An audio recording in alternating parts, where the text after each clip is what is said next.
Face of Asia, so face of বাংলাদেশের পার্টিসিপেন্টসরাও এখন ready, ওরা কিছুদিনের মধ্যেই দক্ষিণ কোরিয়াতে যাবে। So I wish them lakh. And আমি আর যত কাজ করি, যত দূর যাই, যত উপরেই উঠে যাই, কিছু কিছু অ্যাচিভমেন্ট থাকে না যে those are close to my heart. So this award is close to my heart. আমি যখন কোরিয়া থেকে আসি তখন আমার বাবা বিছানা শুয়েছিলেন, তো আমি গিয়ে বললাম যে বাবা এই যে দেখো এই যে অ্যাওয়ার্ডটা, তো তখন সে সামনে গিয়ে পড়লে।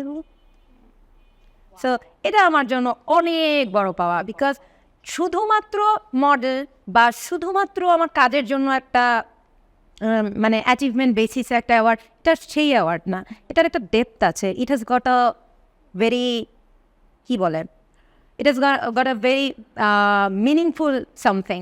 সো ওখান থেকে আমি বলবো যে এটা আমার জন্য অনেক ভালো একটা সময় ছিল। আমি সব সময় মোমেন্টটা চেরিশ করি, সব সময়, নেভার ফরগেট দিস।